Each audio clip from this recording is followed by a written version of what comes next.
ಜಾತಿನೂ ನೋಡಿಲ್ಲ, ನೋಡೋದು ಇಲ್ಲ. ದೇವರು ಮಸೂದಿಗೂ ದೇವರಿದ್ದಾನೆ, ದೇವಸ್ಥಾನಲ್ಲೂ ದೇವರಿದ್ದಾನೆ. ಎರಡೇ ಜಾತಿ, ಒಂದು ಹೆಣ್ಣು ಒಂದು ಗಂಡು. ಇದುವರೆಗೂ ಪಕ್ಷ ನೋಡಿಲ್ಲ, ನೋಡೋದು ಇಲ್ಲ.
ಎಲ್ಲರಿಗೂ ನಮಸ್ತೆ.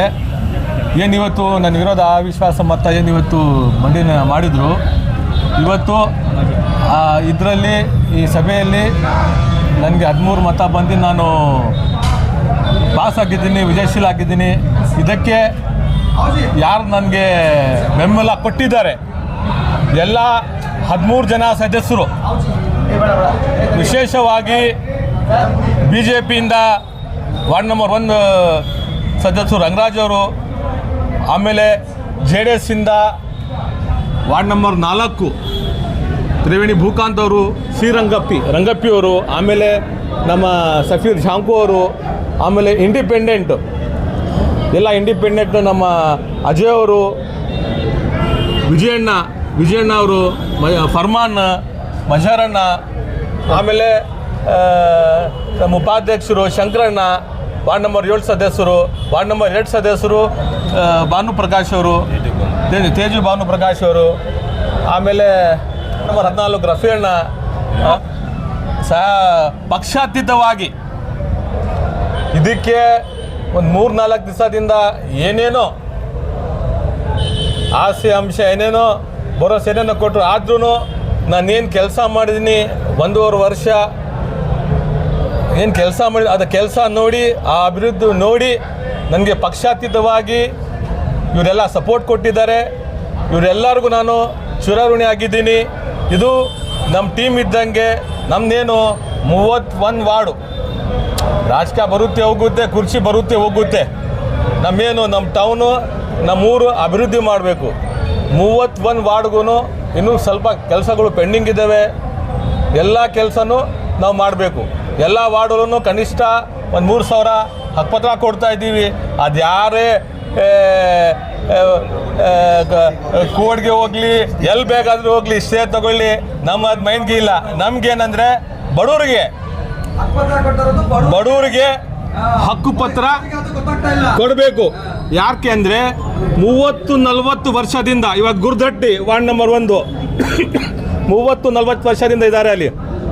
ಹಿಂದ್ಗಡೆ ಅಧ್ಯಕ್ಷರು ಇದ್ರಲ್ಲ ಸೋಮಾರಿಗಳು, ಯಾವಾಗ ಒಂದು ಟೈಮ್ ಬರ್ತಾಯಿದ್ರು ಹೋಗ್ತಾಯಿದ್ರು.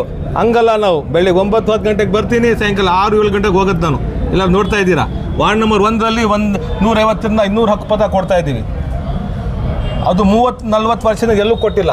ನಮ್ಮ ಉಪಾಧ್ಯಕ್ಷ ವಾರ್ಡ್ ಕೊಡ್ತಾ ಇದ್ದೀವಿ.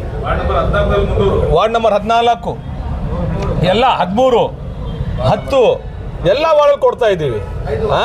ಸರ್ವೆ ನಂಬರ್ 5, 6 ಇದು ಯಾರ ಕೈಯಿಂದನೂ ತಲೆ ಹಿಡಿಯೋಕ್ಕೆ ಆಗಲ್ಲ. ಯಾಕಂದರೆ ನಾವು ಪಕ್ಷಾತೀತವಾಗಿ ನಾವು ಕೆಲಸ ಮಾಡ್ತಾ ಇರೋದು ಬಡವ್ರಿಗೋಸ್ಕರ ನಾವು ಇರೋದು. ನಾವು ನೋಡಿ ಕುರ್ಚಿ ಬರುತ್ತೆ ಹೋಗುತ್ತೆ, ನಾವು ಏನು ಕೆಲಸ ಮಾಡ್ತಾ ಇದ್ದೀವಿ, ಏನು ಮಾಡಿದೀವಿ ಅದು ಜನ ಹೇಳಬೇಕು, ಜನರ ಬಾಯಿಂದ ಅದು ಹೇಳಬೇಕು. ಅಷ್ಟು ನಾನು ಹೇಳ್ತಾ ಮತ್ತೊಮ್ಮೆ ನನಗೆ ಹಿಂದ್ಗಡೆಯಿಂದ ಯಾರ್ಯಾರು ಸಹಕಾರ ಮಾಡಿದ್ದಾರೆ ಅವ್ರಿಗೂ ನಾನು ಎಲ್ಲರಿಗೂ ಧನ್ಯವಾದ ಹೇಳ್ತೀನಿ. ಇರೋದು 8-9 ತಿಂಗಳು ಐತೆ ಇವಾಗ. ಆದಷ್ಟು ಎಲ್ಲರೂ ಸೇರಿ, ರಾಜಕೀಯ ಬರುತ್ತೆ ಹೋಗುತ್ತೆ, ಎಲ್ಲರೂ ಸೇರಿ ಕೆಲಸ ಮಾಡೋಣ ಅಂತ ಹೇಳ್ತಾ ನಮ್ಮದೇ ಪಕ್ಷ ಅವ್ರಿಗೆ, ನಮ್ಮ ಪಕ್ಷದವರು ಅಂತ ಅವ್ರಿಗೆ ಒಳ್ಳೇದಾಗಲಿ, ಒಳ್ಳೆ ಇವಾಗ ನಮ್ಮ ಪಕ್ಷದವ್ರು ಇದ್ದಾರೆ. ವಾರ್ಡ್ ನಂಬರು ಎಲ್ಲ ಗೊತ್ತು, ವಾರ್ಡ್ ನಂಬರ್ 19, 20, ಆಮೇಲೆ 19, 20, 21, 22 ಎಲ್ಲರೂ ಇದ್ದಾರೆ. ನಾವು ಒಳ್ಳೆ ಕೆಲಸ ಮಾಡಿದ್ದೀನಿ. ಕಾರಣ ಅವ್ರು ಕೇಳಬೇಕು, ಏನು ನನ್ನ ಕೆಲಸ ಒಳ್ಳೆ ಮಾಡಿದ್ದೀನಿ, ಕೆಲಸ ಕೆಟ್ಟದ್ದು ಮಾಡಿದ್ದೀನಿ ಅಂತ.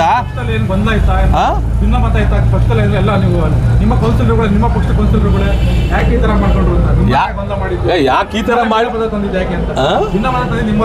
ಈ ಥರ ಅಂದ್ರೆ ನೋಡಿ, ಎಲ್ಲ ಯಾರೇ ಆಗಲಿ ಒಳ್ಳೆ ಕೆಲಸ ಯಾರು ಮಾಡ್ತಾರೆ ಅವ್ರಿಗೆ ಸ್ವಲ್ಪ ತೊಂದರೆ ಬಂದೇ ಬರುತ್ತೆ. ಅದು ಯಾವುದೇ ಪಕ್ಷ ಇರಲಿ, ಒಳ್ಳೆ ಕೆಲಸ ಯಾರು ಮಾಡ್ತಾರೆ ಅವ್ರಿಗೆ ಸ್ವಲ್ಪ ತೊಂದರೆನೂ ಕೊಡ್ತಾರೆ ಜನ. ಇದೆಲ್ಲ ನೋಡಿ, ನಾನು ನಿಮಗೆ ಎಷ್ಟು ಎಕ್ಸ್ಪೀರಿಯೆನ್ಸ್ ಆಗಿದೆ ಅಂದರೆ, ನಾನು 25 ವರ್ಷ ನೋಡ್ತಾ ಇದ್ದೀನಿ ನಗರಸಭೆ. ಟೋಟಲಿ ಇದು ಬಾಡಿನಲ್ಲಿ ತುಂಬ ಎಕ್ಸ್ಪೀರಿಯೆನ್ಸ್ ಆಗಿದೆ. ಅವ್ರು ದೇವ್ರದ್ದು ಒಳ್ಳೇದು ಮಾಡಲಿ. ನನಗೆ ಯಾರ್ಯಾರು ವಿರೋಧ ಇದ್ದಾರೆ ಅವ್ರಿಗೆ ದೇವರು ಒಳ್ಳೇದು ಮಾಡಲಿ ಅಂತ ಹೇಳ್ತೀನಿ. ನಾನು ಯಾರು ಕೆಟ್ಟದ್ದು ಮಾಡಿಲ್ಲ, ಮಾಡೋದು ಇಲ್ಲ. ಸರ್, ಅಧಿಕಾರಿ ಹಂಚಿಕೆ ಆಗುವ ಮಾತುಕತೆ ಏನಾದರೂ ಆಗಿತ್ತಾ ಮುಂಚೆ? ಅಧಿಕಾರಿ ಹಂಚಿಕೆ ನೋಡಿ, ಅದು ನಮ್ಮ ಪಕ್ಷದಲ್ಲಿ ಏನು ಆ ಥರ ಏನೋ ಇಲ್ಲ. ಹಂಗೇನಾದ್ರೆ ಇದ್ರೆ ಅದು ನಾವು ಹೇಳ್ತೀವಿ. ಸ್ಟಾರ್ಟಿಂಗು ನಾನು ಅಧ್ಯಕ್ಷ ಆಗೋಕ್ಕಿಂತ ಮುಂಚೆ ಸ್ವಲ್ಪ ರಾಜಕೀಯ ನಡೀತು, ಆವಾಗ ನಾವು ಹೇಳಿದ್ದೀವಿ. ಆವಾಗ ನಮ್ಮ ಮಾತಿಗೆ ಯಾರಾದರೂ ಬರ್ತಾ ಇದ್ರೆ ಅದು ನಾನು ಮಾಡ್ತಾ ಇದ್ದೆ. ನಮ್ಮ ಮಾತಿಗೆ ಯಾರಾದರೂ ಬರ್ತಾ ಇದ್ದರೆ ಅಧ್ಯಕ್ಷ ಆಗೋಕ್ಕಿಂತ ಮುಂಚೆ ನಾವು ಹೇಳಿದ್ದೀವಿ. ಇಲ್ಲ ರಫಿ ಅಣ್ಣ ಇದ್ದಾರೆ, ನಾವು ಹೇಳಿದ್ದೀವಿ. ಅವಾಗ ಯಾರೂ ನಮ್ಮ ಮಾತು ಕೇಳಿಲ್ಲ. ಅವಾಗ ಕೇಳ್ತಾ ಇದ್ರೆ ನಾವು ಏನು ಮಾಡಬೇಕು ಅದು ಮಾಡ್ತಾ ಇದ್ವಿ. ಸರ್, ಈಗ ಶಾಸಕರಿದ್ರು, ನಿಮ್ಮದೇ ಪಕ್ಷದ ಶಾಸಕರಿದ್ದಾರೆ, ನಿಮ್ಮ ಕರ್ಸಿ ಕೂರ್ಸಿ ಮಾತಾಡ್ತಾ ಏನು ಮಾಡಲಿಲ್ಲ ಅವರು? ಯಾರು ಶಾಸಕರು? ನೋಡಿ, ಶಾಸಕರು ಪಾತ್ರ ಇದೆ ಯಾವುದು? ಅದು ಶಾಸಕರಿಗೆ ಕೇಳಬೇಕು. ಈಗ ಅವಿಶ್ವಾಸ ತಂದ್ರು ಸುಮ್ಮನೆ ಇದ್ರಲ್ಲ ಅವರು, ಏನು ಮಾತಾಡದೆ ಇಲ್ಲ. ಅದು ನೋಡಿ, ಅದು ದೊಡ್ಡವರು, ನಾವು ಸಣ್ಣವರು, ಅವ್ರಿಗೆ ಕೇಳಬೇಕು, ಶಾಸಕರಿಗೆ ಕೇಳಬೇಕು.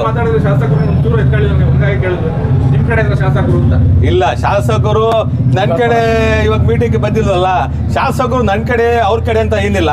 ಶಾಸಕರು ಏನು ಬೆಂಬಲ ಅಂತೂ ನಮಗೆ ಇದಿಲ್ಲ, ಅವ್ರಿಗೆ ಕೇಳಬೇಕು. ಸರ್, ಇವಾಗ ಅವಿಶ್ವಾಸನೆಗೆ ನಿಮ್ಮ ಪಕ್ಷದವರೇ ಮುಂದಾಗಿದ್ರು, ಶಾಸಕರು ಅವ್ರ ಬಗ್ಗೆ ಏನಾದರೂ ಮುಂದಿನ ಕ್ರಮ ಜರುಗಿಸುವಂಥದ್ದು ಏನಾದರೂ ಇದೆಯಾ? ನೋಡಬೇಕು. ಅದು ನನ್ನ ವಿರೋಧ ಅಲ್ಲ, ನನ್ನ ವಿರೋಧ ಹೇಳಿದಾರಲ್ಲ, ಅದು ನೋಡಬೇಕು. ನಾನು ಅದ್ರ ಬಗ್ಗೆ ಮಾತಾಡ್ತೀನಿ. ನನ್ನ ವಿರೋಧ ನಮ್ಮ ಪಕ್ಷದವ್ರು ಮಾಡಿದ್ದಾರೆ, ಅವ್ರ ವಿರೋಧ ಕ್ರಮ ತಗೊಳ್ಳಿ ಅಂತ ನಾನು ಹೇಳ್ತೀನಿ, ಮಾತಾಡ್ತೀನಿ. ಆಮೇಲೆ ನೋಡಿ, ನಾನು ಗೆದ್ದಿಂದ ಇವತ್ತುವರೆಗೂ ಪಕ್ಷ ನೋಡಿಲ್ಲ, ನೋಡೋದು ಇಲ್ಲ, ಜಾತಿನೂ ನೋಡಿಲ್ಲ, ನೋಡೋದು ಇಲ್ಲ. ದೇವರು ಮಸೂದಿಗೂ ದೇವರಿದ್ದಾನೆ, ದೇವಸ್ಥಾನಲ್ಲೂ ದೇವರಿದ್ದಾನೆ. ಎರಡೇ ಜಾತಿ, ಒಂದು ಹೆಣ್ಣು ಒಂದು ಗಂಡು, ಎರಡೇ ಜಾತಿ ಇರೋದು ನನ್ನ ಪ್ರಕಾರ ಅಷ್ಟೇ. ಎಷ್ಟೇ ದುಡ್ಡಿದ್ರೂ ಆಯುಷ್ನ ಕೊಂಡ್ಕೊಳ್ಳೋಕ್ಕೆ ಸಾಧ್ಯನೇ ಇಲ್ಲ. ಆರೋಗ್ಯ ಸರಿ ಇದ್ರೆ ಆಯುಷ್ ಗಟ್ಟಿಯಾಗಿರುತ್ತೆ. ಆರೋಗ್ಯ ಸರಿ ಇರಬೇಕು ಅಂತಂದರೆ ನಿಮ್ಮ ಅಡಿಗೆಯಲ್ಲಿ ಪ್ರತಿದಿನ ಜೀನಿ ಗಾಣದ ಎಣ್ಣೆ ಬಳಸಿ. ಜೀನಿ ಗಾಣದ ಕಡಲೆಕಾಯಿ ಎಣ್ಣೆ, ಕೊಬ್ಬರಿ ಎಣ್ಣೆ ಎಲ್ಲಾ ಮೆಡಿಕಲ್ ಶಾಪ್, ದಿನಸಿ ಅಂಗಡಿ ಹಾಗೂ ಸೂಪರ್ ಮಾರ್ಕೆಟ್ಗಳಲ್ಲಿ ಲಭ್ಯ. ಥೈರಾಯ್ಡ್ ಇದೆಯಾ? ದಪ್ಪ ಆಗ್ತಾ ಇದ್ದೀರಾ? ಥೈರಾಯ್ಡ್ನ ಹೇಗೆ ರಿವರ್ಸ್ ಮಾಡಬೇಕು ಅಂತ ಗೊತ್ತಾಗ್ತಾ ಇಲ್ವಾ? ಥೈರಾಯ್ಡ್ ಮೆಡಿಸಿನ್ಸ್ ತಗೊಂಡು ಅದ್ರ ಸೈಡ್ ಎಫೆಕ್ಟ್ಸ್ ಇಂದ ಇನ್ನಷ್ಟು ದಪ್ಪ ಆಗ್ತಾ ಇದ್ದೀರಾ? ಹಾಗಿದ್ರೆ ಇದಕ್ಕೆ solution Genie slim. Thyroid medicines ತಗೊಳ್ಳೋದ್ರಿಂದ ಥೈರಾಯ್ಡ್ ಹಾರ್ಮೋನ್ಸ್ ನ ಬ್ಯಾಲೆನ್ಸ್ ಮಾಡಬಹುದು, ಆದ್ರೆ ಥೈರಾಯ್ಡ್ ಅನ್ನ ರಿವರ್ಸ್ ಮಾಡೋದಕ್ಕಾಗೋದಿಲ್ಲ. ದಪ್ಪ ಆಗ್ತಿರೋದನ್ನ ಸಣ್ಣ ಆಗೋದಕ್ಕೂ ಸಹಿತ ನಮ್ ಜೀನಿ ಸ್ಲಿಮ್ ಹೆಲ್ಪ್ ಆಗುತ್ತೆ. ಥೈರಾಯ್ಡ್ ನ ರಿವರ್ಸ್ ಮಾಡಿ ಹೆಲ್ದಿಯಾಗಿ ಸಣ್ಣ ಆಗಿಡೋದಕ್ಕೆ ಜೀನಿ ಸ್ಲಿಮ್ ಅಲ್ಲಿರುವಂತಹ ನ್ಯೂಟ್ರಿಯೆಂಟ್ಸ್ ದೇಹಕ್ಕೆ ಬಹಳಷ್ಟು ಹೆಲ್ಪ್ಫುಲ್. ಸೊ ಜೀನಿ ಸ್ಲಿಮ್ ನ ಯೂಸ್ ಮಾಡಿ ಆರೋಗ್ಯವಾಗಿರಿ, ಯಾಕಂದ್ರೆ ಆರೋಗ್ಯವೇ ಭಾಗ್ಯ.